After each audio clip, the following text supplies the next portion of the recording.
A paz do Senhor. Hoje eu quero fazer uma leitura diferenciada para vocês. Eu quero compartilhar um estudo que estou fazendo a respeito da doutrina da salvação com vocês, por vocês. Esse estudo é um estudo que eu achei bastante interessante e gostaria sim de compartilhar. Está escrito o seguinte nas minhas anotações: não é apenas uma opção, mas uma chamada soberana para escapar da perdição eterna. Deus não obriga, mas também não perdoa quem endurece o coração e rejeita sua graça. Sim, os que se arrependem se entregam a Ele de todo o coração e o servem até a morte. O que é salvação? Você sabe o que significa essa dádiva divina graciosa? Tem conhecimento das consequências para quem rejeita a proposta benfeitora do Evangelho? Veja algumas verdades específicas relacionadas. A salvação é uma mudança de domínio. Deus liberta o pecador do império das trevas e transporta-o para o reino do seu Filho Jesus Cristo, Salvador e Senhor. Tudo isso que eu estou dizendo para vocês, irmãos, tem base bíblica. Está lá em João 8:36, Colossenses 13:14 e Apocalipse capítulo 1, versículo 5. Estou falando com vocês que tem base bíblica porque eu tenho uma conhecida, uma vizinha, que todas as vezes que eu conversava com ela tá onde na Bíblia? Tem base bíblica? Eu quero saber onde está na Bíblia. Então, eu aprendi com ela que tudo que eu disser, tudo que tiver escrito, eu corro e confiro lá na Bíblia para ver se é verdade, para ver se está escrito. Porque nós podemos ouvir e ler a respeito de toda e qualquer coisa, mas nós devemos consultar as Escrituras. E eu quero dizer para vocês que essa vizinha assim tem total razão em tudo que ela me disse. Quando ela disse, onde está na Bíblia? Eu só acredito se eu ver na Bíblia, se você me mostrar na Bíblia. Então não me fala, tá onde na Bíblia? E eu aprendi com ela, aprendi mesmo com ela. Toda vez que eu começo a ler, que eu ouço ou que eu leio alguma coisa, eu adquiri o hábito, de procurar onde está na Bíblia a respeito do assunto. Isso que eu estou lendo para vocês é um estudo que eu estou fazendo, através de uma Bíblia, mas tudo tem base bíblica sim. Vou continuar a leitura aqui que diz: neste novo reino, o cristão deve viver de acordo com a vontade de Deus. Na verdade, a salvação é concedida ao pecador que crê no Evangelho, que recebe Cristo como Salvador e passa a obedecer às ordens de Deus contidas na Bíblia. Tudo que Jesus diz é: segue-me. E tem lá os versículos que você pode olhar a respeito disso que eu estou dizendo. Mateus 4:20, 8:22. Tem também Lucas 9:59, do 18 ao 22. E outros versículos mais, como João, do 1 ao 43, você pode confirmar. Tudo que Jesus diz é: segue-me. Vai falar para você, esclarecer a respeito do que eu estou dizendo. Ele não diz para onde nem quanto ganhará cada um. Ele apenas dá a ordem. Logo, a salvação nasce acima de tudo quando o pecador recebe a chamada de Cristo mediante o Evangelho e se submete ao soberano. Depois de ouvir o Evangelho, o primeiro passo é colocar-se sobre o domínio de Cristo e tornar-se cidadão do seu reino, coberto pela sua proteção. Não é mudança de religião, mas mudança de reino. Não há salvação por outros meios ou métodos. Irmãos, não há salvação por outros meios ou outros métodos mesmo. Está confirmando para vocês em Mateus 15, capítulo 13, versículo 13, e João capítulo 6, versículo 44. Tudo que você precisa saber a respeito de salvação está na palavra do Senhor. Como se processa essa salvação? Qual é o processo? O que uma pessoa qualquer precisa para se habilitar e receber a salvação? Eu vou falar para você 5 passos sobre esse processo. Que é, a primeira atitude é ouvir o Evangelho do Senhor. Ele mesmo deu ordem dizendo: Ide por todo mundo e pregai o evangelho a toda criatura. Está lá em Marcos capítulo 16, versículo 15. É preciso ouvir a palavra de Deus. Essa atitude é sinal que a pessoa, embora perdida no mundo, recebeu a chamada de Deus para a salvação. O segundo passo, a segunda atitude é crer em Jesus Cristo e recebê-lo como Senhor e Salvador da sua vida. Quando uma pessoa crê que Jesus Cristo realmente é o Filho de Deus, está no caminho da salvação. Aqui deixa bem claro, né? Quando uma pessoa crê que Jesus Cristo realmente é o Filho de Deus, ele está no caminho da salvação. Primeiro você tem que crer em Jesus e recebê-lo como Salvador. Eu estou aqui lendo para vocês hoje, eu não estou falando assim da minha cabeça a respeito de nada do que eu já li, do que eu já estudei. Eu estou lendo mesmo, mas eu queria compartilhar com vocês uma coisa aqui. Na segunda atitude que eu li está escrito: crer em Jesus e recebê-lo como Senhor e Salvador da sua vida. Todas as vezes que eu estou na igreja, irmãos, e o pastor ou o pregador que está lá no altar pergunta se alguém deseja receber Cristo como Senhor e Salvador da sua vida, eu sempre digo para a pessoa que está do meu lado, dá vontade de ir todas as vezes lá na frente e falar: eu aceito, eu creio, eu quero Jesus como Senhor e Salvador da minha vida. É verdade, todas as vezes eu sinto a necessidade e uma vontade imensa de ir no altar e mais uma vez dizer que eu aceito o Senhor. Mas eu queria dizer para vocês que eu já aceitei o Senhor como Senhor e Salvador da minha vida, né?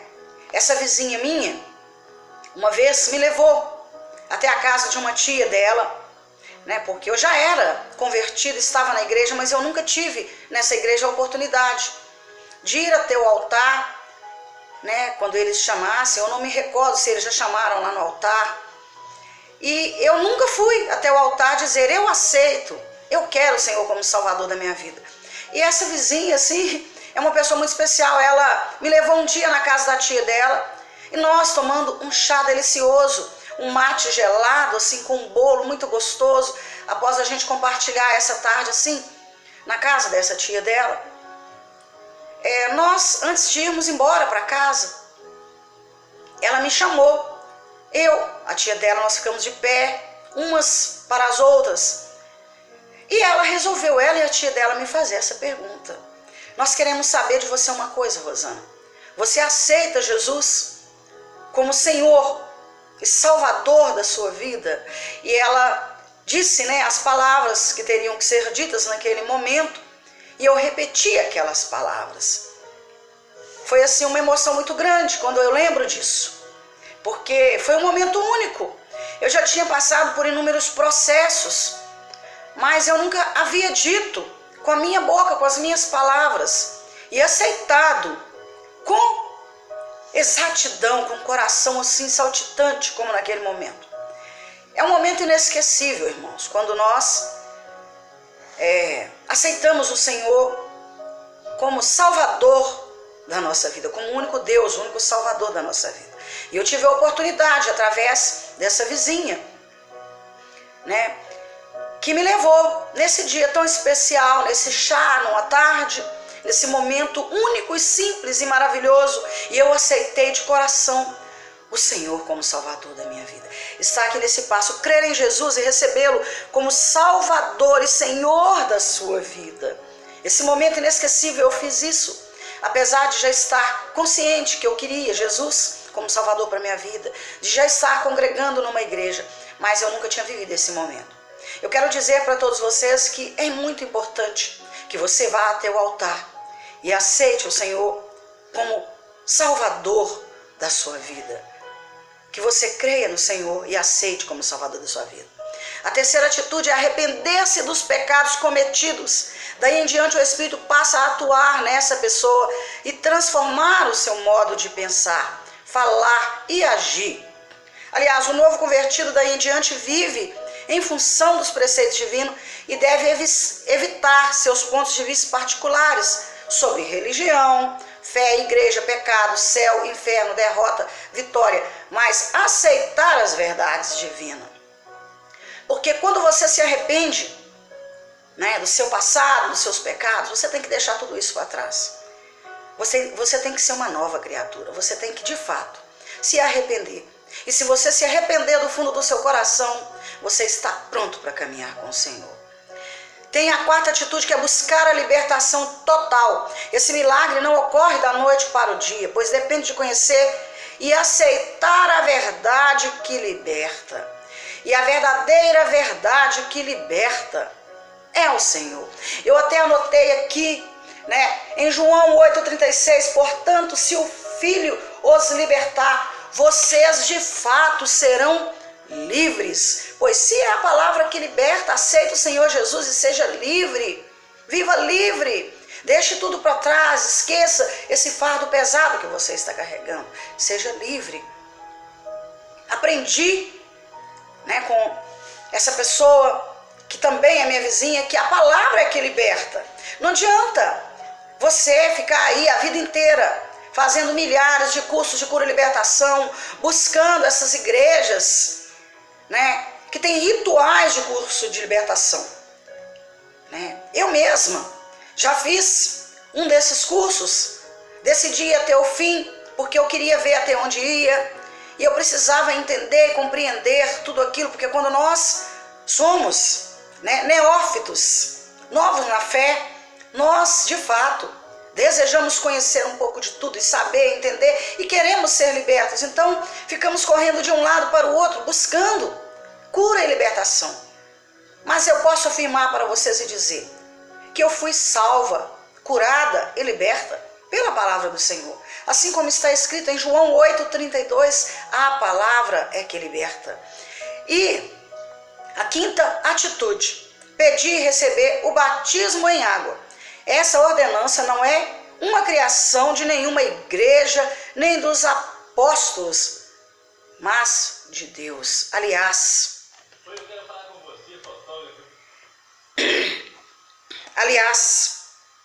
né, eu estava lendo aqui para vocês que quando nós passamos pelas águas, nós de fato, né, irmãos, quando nós passamos pelas águas, nós somos nova criatura. Pedir e receber o batismo em água é uma ordenança e não uma criação de nenhuma igreja, nem dos apóstolos, mas de Deus. Aliás, o novo crente deve ser realizado, deve ser batizado em nome do Pai, do Filho e do Espírito Santo. São essas, irmãos, né, as dicas que eu tenho aqui para vocês hoje, sobre salvação, sobre a doutrina da salvação. O batismo declara que o cristão morreu para o mundo, o pecado e os demônios, e renasceu sob o domínio de um soberano muitíssimo superior aos que ficaram para trás. Está lá em Romanos 6, do 1 ao 23. A igreja ela não impõe o batismo, mas o convertido solicita. Quando você passa a sentir todas essas alegrias no seu coração, quando você está ali se congregando, quando você se converte, quando você aceita Jesus, o seu desejo é passar pelas águas, é se purificar, é nascer de novo. E essa é uma etapa muito importante da sua vida. Hoje eu quero ficar apenas nessa leitura aqui com vocês, né? Eu quero relembrar que eu falei para vocês 5 atitudes que você pode tomar. Ouvir o Evangelho, crer em Jesus, arrepender-se dos pecados, buscar a libertação e pedir e receber o batismo em água, né?